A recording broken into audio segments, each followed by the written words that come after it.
মাঝে মাঝে সত্যি অবাক লাগে, ভগবানের কত সুন্দর সৃষ্টি, কত নিখুঁতভাবে এই প্রকৃতিকে উনি বানিয়ে তুলেছেন, ফুটিয়ে তুলেছেন। এই প্রকৃতির মাঝে কত ধরনের জীব জন্তু, মানুষ, পাখি, উদ্ভিদ, কত কিছুই না উনি বানিয়েছেন। কিন্তু একটা জিনিস উনি সৃষ্টি করেছেন যেটার কোনো তুলনাই হয় না, যেটা হচ্ছে ফুল। বন্ধুরা, সত্যি এর কোনো তুলনা হয় না। এমন কোনো ফুল নেই যেটা ভালো লাগে না। প্রত্যেকটা ফুলই খুবই সুন্দর আর পবিত্র। ফুলের মতো পবিত্র কিছুই হতে পারে না। দেখলেই মনটা ভরে যায় খুশিতে। আর যদি মন খারাপও থাকে, তারপরেও কিন্তু এরকম একটা জায়গায় যদি কিছুক্ষণ বসে থাকা যায়, তাহলে অনায়াসেই মন কিন্তু ভালো হয়ে যাওয়ার কথা, তাই না বলো? তার জন্যই কিন্তু আমরা সবাই ব্যালকনিতে, ছাদ বাগানে, যেখানেই পাই না কেন, বাড়ির সামনেই হোক, একটুখানি ফুলের বাগান কিন্তু আমরা করতে চেষ্টা করি। দিদির বাড়িতে আসলে তো কি বলবো, চারিদিকে শুধু ফুল আর ফুল, দেখে মনটা সত্যিই মুগ্ধ হয়ে যায়। এই শীতের সকালের তরতাজা একরাশ ফুলের অনেক অনেক ভালোবাসা, শুভেচ্ছা জানিয়ে শুরু করছি দারুণ আরেকটা ব্লগ। বন্ধুরা দেখো, আশা করছি খুব ভালো লাগবে তোমাদের আজকে ব্লগটা। আর তার সাথে দারুণ একটা কিন্তু কাজের দৃশ্যও তোমাদের দেখাবো, কারণ আমাদের বাড়িতে কিন্তু দারুণ একটা কাজ হয়েছে, আমাদের স্বপ্নের নতুন বাড়িতে। আর সেটা অবশ্যই তোমাদের সঙ্গে শেয়ার করব, আশা করছি খুব ভালো লাগবে। আমাদের বাড়িতে নতুন দরজাগুলো লাগানো হয়েছে, দরজাটাতে কিন্তু বার্নিশও করা হয়েছে, মানে কালার করা হয়েছে। এত সুন্দর লুক এসছে এখন, কি আর বলবো তোমাদের। যারা তোমরা নতুন বাড়ি করতে চাও তাদের জন্য কিন্তু হেল্পফুল হতে পারে। কি গুড মর্নিং প্রিয় পরিবার। এত সুন্দর একটা দেখো ফুলের থোকা, এত সুন্দর। আর আমি ঠান্ডা একদম, কত কিছু যে পড়েছি, টুপি টাপা। দরজার ডিজাইন কীরকম দেবে তোমরা, মেইন গেটের ডিজাইন আর কি তোমাদের সঙ্গে শেয়ার করব। তার সাথে আমাদের যে ওই দিকের ভিতরে আর দরজাগুলো আছে সেগুলো দেখানোর চেষ্টা করব। এভাবেই একটু একটু করে ভগবানের আশীর্বাদে, তোমাদের আশীর্বাদে বাড়ি কিন্তু তৈরি হয়ে উঠবে। তড়িঘড়ি করারও কোনো দরকার নেই। আমি সবসময় ওকে বলি আস্তে ধীরে করতে থাকো। আর দেখবে যে হড়বড়িতে কোনো কাজ ভালো হয় না। তখন হয়তো এরকম হয় যে টাকা অল্প আছে আর আমার খুব তাড়া লেগে যাচ্ছে, আমি এটা করবোই, তো তখন হয়তো জিনিসটা খারাপ হয়ে যাবে, কমজোরি হয়ে যেতে পারে। কিন্তু ধৈর্য নিয়ে যদি আরও কিছুদিন ওয়েট করি, তাহলে হয়তো ভালো জিনিসটাই লাগাতে পারবো, তাই না? তো তার জন্য ধৈর্য নিয়ে একটু আস্তে ধীরে কাজ করা, আস্তে ধীরে এগোনোই ভালো। আর এসব কাজ কি বলো তো, এইসব কাজ ধর সবসময় করা হয় না, মানে বারবার করা হয় না আর কি, জীবনে একবারই করা হবে। আর যাদের এরকম আছে যে ভবিষ্যতে আরও টাউনে বাড়ি করব, এখানে বাড়ি করব, ওখানে বাড়ি করব, তো তাদের ব্যাপারটা সম্পূর্ণ আলাদা। কিন্তু আমাদের তো এরকম নয়, আমাদের তো একটাই বাড়ি হবে, তাই না? ভবিষ্যতে যদি ছেলে ওর মানে ইচ্ছে হয়, ও যদি সাধ্য হয় কখনো করার মতো, তো ও করবে। বাকি আমাদের তো আর মনে হয় না যে আর একটা করা হবে। তো তার জন্য যেটা করা হবে সেটাই আর কি ভালো মতো আস্তে ধীরে হতে থাক, এটাই আর কি আমি চাইবো। তবে হ্যাঁ, খুব বেশি একদম যে হাইফাই লাগবে সব কিছু তা নয়, মোটামুটি যেন একটু ডিউরেবল হয়, এতটুকু মানে সবাই চায়।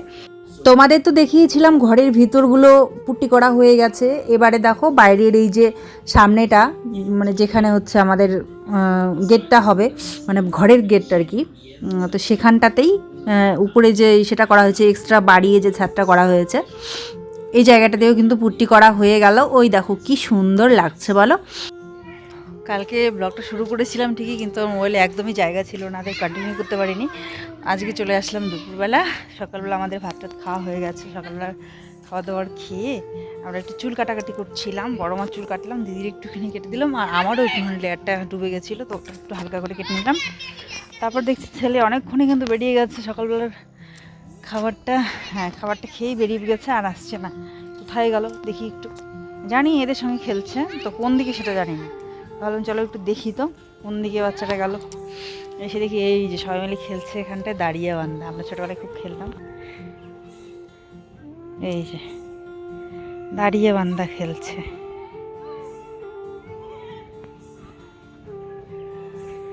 তোমরা কি জানো দাঁড়িয়ে বান্ধা খেলা? জানলে কমেন্ট করে অবশ্যই বলো। এই যেরকম বর্ডার করা থাকে একটা, তারপরের ধাপে আর একটা, মাঝখানে আবার একটা বর্ডার থাকে, ঠিক আছে? তো এইরকম এরকম করতে ক্রস করে যখন বের হতে পারবে, মানে চলে গেল, বুঝেছো? এরকম দৌড়াদৌড়ি করে করে ফুস করে বেরিয়ে যেতে হবে। এই হলো দাঁড়িয়ে বান্ধা। এই যে দেখো, এই একটা বর্ডার রয়েছে, ওই একটা, ওই একটা, মাঝে আর একটা রয়েছে। মনের আনন্দে খেলছে। কিরে সোনু, বাড়ি যাবি না? স্নান করতে হবে তাড়াতাড়ি। দাঁড়া, ও কিছুতে যাবে না। কালকে বলছে আমি যাব না মামা, আমি যাব না, আমি খেলবো। তাহলে আমি মোবাইল টিভি এগুলো দেখবো না, আমি খেলবো। এটা কি সম্ভব বলো? স্কুল বন্ধ হয়েছে কিন্তু বাকিগুলো তো খোলা আছে, বাড়ি যেতে হবে। ও কিছুতেই বাড়ি যেতে চাচ্ছে না, দিদিদের সঙ্গে এত খেলায় মগ্ন হয়ে গেছে, আনন্দ এত পাচ্ছে যে ওর বাড়ি যাওয়ার কোনো ইচ্ছে নেই। এই যে ওদের হচ্ছে যে বিলটা, বিলের মধ্যে খেলছে। আর এই যে আমার দিদির বাড়ি এইখানটায়, এখানটায়। চলো, ওরা কথা শুনবে না, আমি গিয়ে স্নানটা করে নিই। স্নানটা করে শোনো, আমি যাই, আমি স্নান করে রেডি হই। শুনবে না। এই যে রাজবংশী ভাষা শিখছে।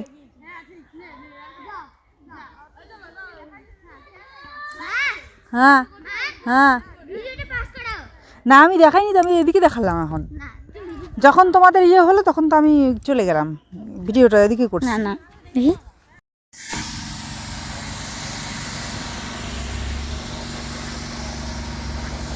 তো দেখতেই পাচ্ছ আমাদের ঘরের যে মেইন দরজাটা সেটা কিন্তু এখানে বার্নিশ করা হচ্ছে। আর যখন হয়ে যাবে সেই লুকটাও দেখতে পারবে এই ভিডিওতেই, তোমাদের দেখাবো। পুরো যখন লাগানো হবে সেই লুকটা কীরকম আসে সেটাও তোমাদের দেখাবো। ভীষণই সুন্দর এসছে। আর এদিকে সোনুবাবুটা দেখলেই দাঁড়িয়ে বান্ধা খেলছিল, মানে লেগে গেছে কাকে, ওই টাচ পড়ে গেছে, তো আউট হয়ে গেছে। তো সেটাই আর কি ও বলছে, এসে ওরা সবাই এসে বলছে, ওই বলছে চলো চলো ভিডিওতে গিয়ে দেখি, ওখানে ধরা পড়েছে হয়তো। মানে মোবাইলটা আজকাল সিসিটিভি ক্যামেরা হয়ে গেছে। কিন্তু আমি তো তখন ওই মুহূর্তে আমার নিজের দিকে করেছিলাম, ফ্রন্টে করেছিলাম ক্যামেরাটা। তো ও বিশ্বাস করছে না কিছুতেই, এসে তবুও চেক আপ করছে ওখানটায় আমার ভিডিওতে। তো যাই হোক, ওকে ডাকলাম, ডেকে তবু আসছে না, খেলছে। তারপর তো আমি চলে আসলাম, আসার পর বললাম তাড়াতাড়ি করে আসো তোমরা, এরকম করে বলে আমি চলে আসলাম। এদিকে দিদি রান্না বান্না হয়ে গেছে, ডাল করেছে, শিম ভাজা করেছে, মাছের ঝোল, মাছের তেলের ভাজা, এইসব দিদি রান্না করেছে। তো খুবই সুন্দর হয়েছিল, টেস্টি হয়েছিল খেতে। খাওয়া দাওয়া করে আমি বেরিয়ে পড়বো, এইটাই প্ল্যান করছিলাম। আমি খেতে বসে পড়েছি, আর সোনুকে বলছি পাপা আসো খাও, কিন্তু ও কিছুতেই খাবে না। দেখো মন খারাপ করে আছে, বাড়ি যাবে না করে মনটা খারাপ করেছিল। তার জন্য এখন তোকে সিসিটিভি ক্যামেরা লাগিয়ে রাখতে লাগবে, কেননা তুই মিথ্যা কথা কবি, তাই না? তুই বলবি যে আমি যাইতে চাইছি, মা যেতে দেয়নি, এটা বলবি তো? মিথ্যা কথা বলবি তো? আমার জন্য যাওয়া হয়নি, আর তুই যাইতে চাইছিলিস।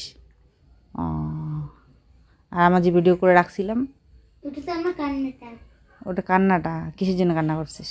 কেননা তুমি আমাকে মারছো। ও মারছি এই জন্য, যাওয়ার জন্য, যে না যাওয়ার জন্য কান্দে দিচ্ছিস সেটা? ওটার জন্য কেন মারছো? এটা হ্যাঁ মারছি কেন? কেননা আমি যেতে চাচ্ছিলাম। ও মা। আর এই যে সবাই যে সাক্ষী আছে, হ্যাঁ, এই যে সবাই যে সাক্ষী আছে, সবাই তো জানে তুমি না যাওয়ার জন্য কান্না করছো। ওদের নাম তো সাক্ষী না, তুমি যে বলে সাক্ষী।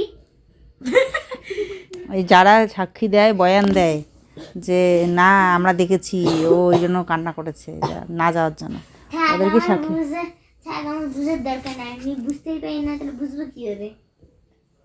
যাকে বলবে সে আপনি বুঝবে। চল তাই, তোর পাপাকে আমি বলবো। উঠে চলে না এখন। কোথায়? ওই জুটা টিভি যে দেখতে আগে, ওদের বাড়িতে। আরও রেকর্ড হয়ে গেছে, আরও রেকর্ড হয়ে গেছে।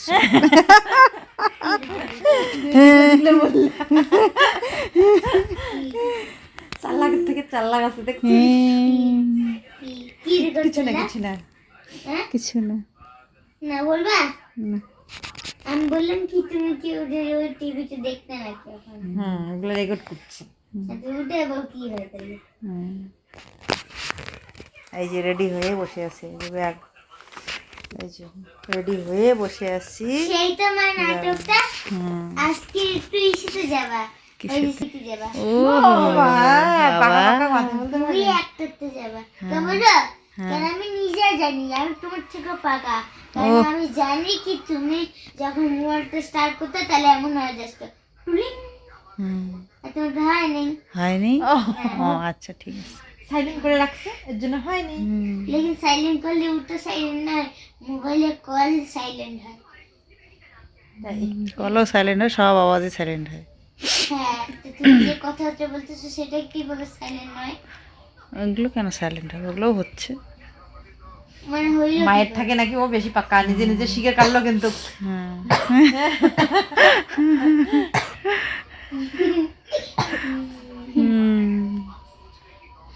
মাসি মামার দাদুর বাড়ি মধুর হাড়ি হয়, তোর কি মাসির বাড়ি মধুর হাড়ি নাকি? হ্যাঁ মাসির বাড়ির মধ্যে কটা মধু আছে দেখি হাড়িগুলো, 1টা 2টা 3টে 4টে মধুর হাড়ি। তো এবারে দেখো বন্ধুরা, আমাদের বাথরুমের কাজ, এই যে বাথরুমের ভিতরেও কিন্তু পুট্টি করা হয়ে গেছে, সুন্দর একদম ফ্রেশ লাগছে দেখতে। আর কিচেনের এই যে নিচের যে সেগুলো প্ল্যাটফর্মের নিচের অংশগুলো, এগুলোতেও পুট্টি করা হয়ে গেছে, ফিনিশিং দেওয়া হয়ে গেছে। দেখলে সোনুবাবুর কি কাণ্ড, ও কিছুতেই যাবে না করে কিন্তু বন্ধ হয়ে গেল। মানে আমি তো ওকে নিয়েই যাব, ছাড়বো না, আর ও কিছুতেই যাবে না করে মনটা এমন খারাপ করে আছে। তারপরে অনেক বুঝিয়ে সুঝিয়ে রাজি করালাম, তোমার বাবা রাগ করছে এই সেই বলে টলে রাজি করালাম, রেডি হয়ে এখন বেরোবো, আবার বলছে কালকে সকালে যাব, মন খারাপ করে আবার বলছে। বাধ্য হয়ে ওর মাসি তারপর বিছানা থেকে নেমে বলছে থাক, আটকে ধরলেও বলছে থাক, বাচ্চাটা এত কান্নাকাটি করছে, তুই যাস না আজকে, কালকে যাস, আর রাতটা থাক। তো এই করে এই যে আজকের দিনটাও বাধ্য হয়ে কিন্তু থেকে গেলাম। এই যে দেখো এখন রেডি হয়ে আছি, তো কি আর করা যাবে, অগত্যা থেকে গেলাম, কালকে যাব। আর এখানটায় পপকর্ন আর চা বানিয়ে নিয়ে এসছে, তো সবাই মিলে এখানে পপকর্ন আর চায়ের আড্ডা দিচ্ছি।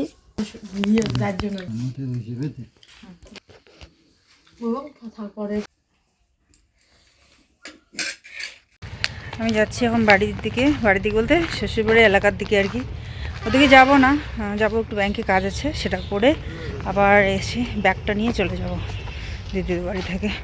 এই এত বড় ব্যাগ নিয়ে কাজ করতে ভালো লাগে না, ব্যাংকে ঢুকতে ভালো লাগবে না, তাই আর কি কাজটা সেরে তারপর আমি যাব। আর ছেলেকে এখানেই রাখলাম, ও আমার সাথে ও হন্যে হয়ে ঘুরে বেড়াবে। তো দিদি বলছে যে এখানেই থাক, ও ব্যাগটাও থাক, দিকে যাওয়ার সময় ঢুকে যাস, কিছুতেই ছাড়বে না। আমি তো ভাবলাম যে ব্যাগ নিয়েই যাব, কাজটা সেরে ওদিকেই চলে যাব, আবার এসে দিকটায় ঢুকতে হবে। তো তার জন্য বলছিলাম, ও বলে না তুই যা, কাজ সেরে আয়। কভার ফাইল নিয়ে নিয়েছি, চলো কাজটা সেরে আসি। তো ব্যাংকের কাজটা কমপ্লিট করলাম, করার পর এই যে এখন আমি এদিকে, মানে ওইদিকে ছিল দোকানটা আগে কাকুর, তো এখন এদিকটায় করেছে, বড় করে করেছে, দোকানের উপরে নিজেদের ঘর, খুব সুন্দর আর কি, ভালো হয়েছে সিস্টেমটা। এরকম আমার খুব ভালো লাগে যে দোকান আর বাড়ি একসঙ্গে অ্যাটাচ থাকবে, তাহলে আর মানে বাড়ি যেতে হয় না এক্সট্রা করে, আবার এসে খুলতে হয় না, মানে যখন মর্জি খোলো বন্ধ করো, খুব ইজি হয়ে যায় বিজনেস করা। তো খুব সুন্দর সিস্টেম হয়েছে, ভাবলাম চলো একটুখানি দেখেই যাই। তো কারণ এই কাকুর দোকানে অনেক সুন্দর সুন্দর জিনিস আর কি, সবসময় নিতাম, স্কুলে এসে এই দোকান থেকেই নিতাম, তো একটা আলাদাই একটা হয়েছে। তো এখন আসলে না মানে ঢুকি আর কি, এখনও কোনো না কোনো জিনিসের যদি দরকার থাকে তো এখান থেকে নিয়ে যাই। তো নিলাম, নিয়ে টিয়ে লিপ লাইনার একটা নিয়েছি, এখানে 20 রুপিসেই খুব ভালো ভালো লিপ লাইনারগুলো পাওয়া যায়। আর আমার যেখান থেকে নেই ওখানটায়, কোচবিহার থেকে ওখানটায়, তো 50, 55, 100 টাকার নিচে তো নেই। আর তার মধ্যে আবার কি বলবো, ভালোই আছে সবগুলোই। একবার একটা নিয়েছিলাম, কেমন যেন একটা স্মেল করেছিল, তো ভাবলাম আমি এখান থেকে একটা নিয়ে যাই, পার্পল কালারের একটা দরকার ছিল, তো ওটা নিয়ে চলে আসলাম দিদিদের বাড়িতে। এদিকে এসেই যে খাওয়া দাওয়া করে বেরোবো। আজকে এত ঠান্ডা পড়ে গেছিলো কি বলবো তোমাদের, একদম কুয়াশা কুয়াশা যেরকম পড়ে না, মানে জলের ফোঁটা, বৃষ্টি হচ্ছে ওদের এরকম হচ্ছিলো, প্রচণ্ড ঠান্ডাও ছিল। তো কাজটা সেরে ওই আবার দেখি ওরকম বৃষ্টি বৃষ্টি পড়ছে, ঝটাপট গিয়ে গাড়িতে উঠে পড়েছি, উঠে দিদিবাড়ি চলে এসেছি। আর বেলাও অনেকটাই হয়ে গেছিলো, তাই মনেও ছিল না যে শ্বশুরবাড়ি ঢুকে ওই গ্রুপের টাকাটা দিয়ে দেবো, দেওয়ার কথা ছিল, ঢোকার কথা ছিল। আর একদিন তো ওই SIR-এর জন্য গেলাম, সেদিনকেও একদম ওদিকে মানে কাজটা সেরে ওদিকে দিদি ডাকলো একটু, ওখানে গিয়েই ওদিকে রাত হয়ে গেল, তাই ওই দিনও যাওয়া হয়নি। তো পরে ভেবেছি যে ব্যাংকের কাজটা যেদিন করতে আসবো সেদিনকে দেবো, কিন্তু সেদিনও আর হলো না। ব্যাংকের কাজটা সারতেই অনেকটা বেলা চলে গেল, তার মধ্যে এমন টপটপ করে জল পড়ছে, বৃষ্টির মতো কুয়াশা, তো ফট করে গিয়ে গাড়ি মোড়ের মধ্যে পেয়ে গেছে, ওদিকে গাড়িতে উঠে পড়েছি, ভুলেই গেছি বাড়ি, আবার এখান থেকে গিয়ে বাড়ি যাব তো ভুলেই গেছি। তো তারপর বাড়ি আসার পর আমার মনে পড়লো, তারপরে বাবা আবার এসছিল দিদি বাড়িতে, তো বাবার হাতে আমি টাকাটা দিয়ে দিলাম যে ওদিকে আমার গ্রুপের জন্য দিয়ে দেয় আর কি, এক ভাস্তা আছে, ভাস্তাকে যেন দিয়ে দেয়, তাহলে ও গিয়ে আমাদের বাড়িতে দিয়ে দেবে। বেরিয়ে পড়েছি এখন বাড়ির উদ্দেশ্যে, দিদি আমাকে মোড় অব্দি এগিয়ে দেবে।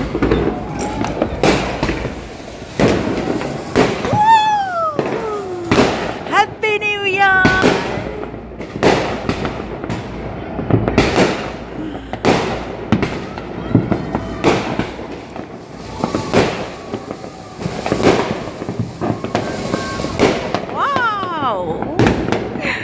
ভাল লাগছে। অনেকক্ষণ ধরে সবাই নাচ গান হই হুল্লোড় করছে, যে কিনা 12টা বেজে গেল ব্যাস শুরু হয়ে গেল। প্রত্যেক বছর 2 বছর ধরে দেখছি এদিকটা এরকমভাবেই সবাই এনজয় করে। ভীষণ ভালো লাগছে, ভীষণ ভালো লাগছে।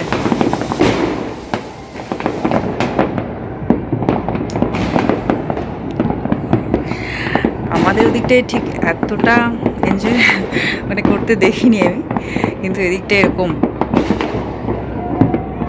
সবাই ভীষণ এনজয় করে আজকের দিনটা। চারিদিকে দেখো, মানে চারিদিকে পূবে পশ্চিমে উত্তরে দক্ষিণে, উফ,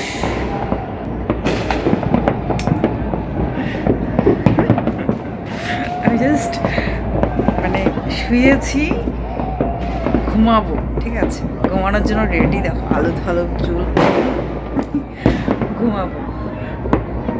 কিন্তু ভাবলাম না, তোমাদের একটু উইশ করেই ঘুমাই, তোমাদের নতুন বছরের শুভেচ্ছা জানিয়েই ঘুমাই, এই ভেবে আমি 12টার জন্য অপেক্ষা করছিলাম। মাত্র পোস্টটা করলাম কমিউনিটিতে, করার পর মানে 12টা বাজলো, আমি পোস্টটা শেয়ার করলাম আর ধুমধাম চারিদিকে একদম বম ফাটানো শুরু হয়ে গেছে। তো ভাবলাম চলো বাইরের দৃশ্যটাও তোমাদের সঙ্গে শেয়ার করে দিই, তোমাদের কেমন লাগলো। এই যে সুন্দর একটা মুহূর্ত, আজকের থেকে নতুন আরেকটা বছরে আমরা পা দিলাম। তো নতুন বছরে অনেক অনেক শুভেচ্ছা ভালোবাসা রইল তোমাদের জন্য। তোমাদের জীবন সুখময় হোক, ভালো হোক, সুখে থাকো, ভালো থাকো, সুস্থ থাকো। আর পুরানো যত জরাজীর্ণতা আছে, দুঃখ কষ্ট সব মুছে যাক, ঘুচে যাক, আর এইভাবেই আলোয় আলোয় উজ্জ্বল হয়ে উঠুক তোমাদের জীবন। Happy new year.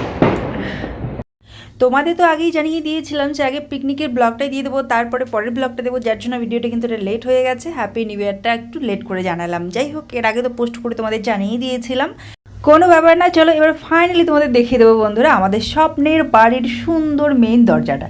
ঠিক আছে, এটা হচ্ছে আমাদের মেইন ডোর, যেটা একদম সামনে থাকবে, যার জন্য এটা একটু ডিজাইনার করা হয়েছে। দেখতেই পাচ্ছ খুব সুন্দর কিন্তু ফুল, তারপরে হচ্ছে আঙ্গুরের মতো ডিজাইন ছিল, তোমাদের আগেও আমি দেখিয়েছিলাম। কিন্তু বার্নিশ করার পর নতুন লুকে প্রথমবার তোমাদের দেখাচ্ছি। তোমাদের কেমন লাগলো কমেন্ট করে অবশ্যই কিন্তু জানিও। দেখো একদম চকচক চকচক করছে কিন্তু দরজাটা, আর এই হোয়াইট দেয়ালের উপরে এত সুন্দর লাগবে কি বলবো, আর দারুণ লাগবে যখন ফিনিশ হবে পুরো সব কাজ। তো ভীষণ সুন্দর হয়েছে। আর এই যে লকারটাও লাগানো হয়ে গেছে। আমি তো ভেবেছিলাম যে আমি নিজেই গিয়ে এই যে বাড়িতে কাজগুলোর জন্য যাই, ওদিকে নিজে গিয়ে সময় পেলে চান্স পেলে গিয়ে বাড়িটা একটু শ্যুট করে নিয়ে আসবো, ইচ্ছে ছিল, কিন্তু হলোই না, চান্সই পেলাম না, সময়ই পেলাম না, যার জন্য আর কিন্তু শ্যুট করাও হয়নি। এই তো যারা কাজ করে ওখানে যারা আছে, তো তারাই কিন্তু ভিডিও করে ওকে একটু পাঠায়, তাই তোমাদের সঙ্গে একটু শেয়ার করি। আমি ভেবেছিলাম আমি নিজে গিয়ে একটু সুন্দর করে শ্যুট করে নিয়ে আসবো। এই দেখো কখনো ওরাও ক্যামেরা এদিকটাই ঘোরাচ্ছে, কখনো ওই দিকটাই ঘোরাচ্ছে, তো কিন্তু সেটা আর হয়েই উঠলো না, চান্সই পেলাম না, মানে সময়ের এত অভাব, ছোটাছুটি। সেদিনকে এসআইয়ের দিন দেখলেই আমি বাড়ি থেকে আমাদের বাড়ি থেকে গেলাম কোচবিহার থেকে আবার বাড়ি থেকে মানে এই শ্বশুরবাড়ি কাজে সেটা আবার বাড়ি থেকে আবার দিদি বাড়ি, ভাবতে পারছো, মানে রাত অবধি ছোটাছুটি সেদিনকে ছিল।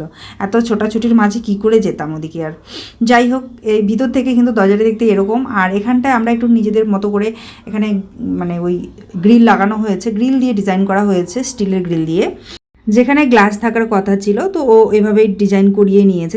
জানি না পরবর্তীতে আবার এদিকে পিছনে গ্লাস দেবে কিনা, আমি ঠিক শিওর না, শোনা হয়নি ওর কাছ থেকে। তো যাই হবে পরে তোমাদের সঙ্গে অবশ্যই শেয়ার করবো। আমাদের সাথে থেকো, ভালো লাগলে লাইক শেয়ার সাবস্ক্রাইব করে আমাদের পাশে থেকো বন্ধুরা। অসংখ্য ধন্যবাদ ভিডিওটা দেখার জন্য। Tata, bye bye.